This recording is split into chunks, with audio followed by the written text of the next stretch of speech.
আরে হযরত ওমর মৃত্যুঞ্জয় ছেলেকে বলছেন, পুত্র, রাসূলের পবিত্র রওজার পাশে আরেকটা জায়গা আছে, জায়গাটা হযরত আয়েশার। সুবহানাল্লাহ, এই জায়গার মালিক তো আয়েশা। তা আমার বড্ড শখ, আমি রাসূলের পাশে আমার জীবনের শেষ বিছানা গাড়ব।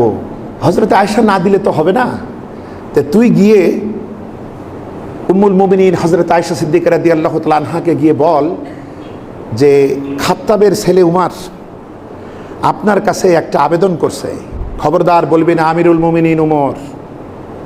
চিন্তা করুন কত বিনয় তাদের ছিল।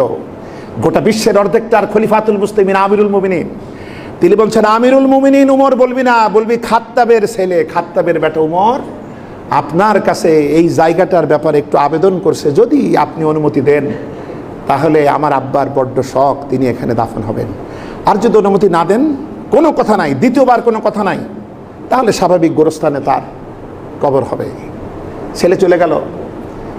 হযরত আব্দুল্লাহ বিন উমর রাদিয়াল্লাহু তাআলা আনহু তিনি গিয়ে মা আয়েশার কাছে বললেন, আমার আব্বার খাত্তাবের ছেলে উমরের, আমার পিতা, তার এই শখ। হযরত আয়েশা সিদ্দিকা রাদিয়াল্লাহু তাআলা আনহা এই উম্মার মা, জননী, উম্মাহাতুল মুমিনিন, তিনি উমরের এই প্রস্তাবনা শুনে কাঁদতে লাগলেন।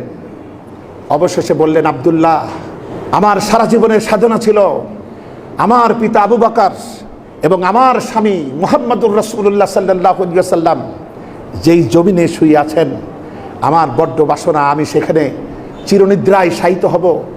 কিন্তু আজকে উমর যখন আমার কাছে আবেদন করলো, আমি উমরের জন্য আমার এই জায়গাটুকু ছেড়ে দিলাম, কারণ আমি আয়েশার চাইতে উমরের অবদান ইসলামে 1000 গুণ বেশি। বলেন সুবহানাল্লাহ। বন্ধুগণ, এরাই হচ্ছে আমাদের আসল কথা, এরাই হচ্ছে আমাদের আসল মিনার, মাইলস্টোন, আমাদের আলোকবর্তিকা। এদেরকে চিনতে হবে।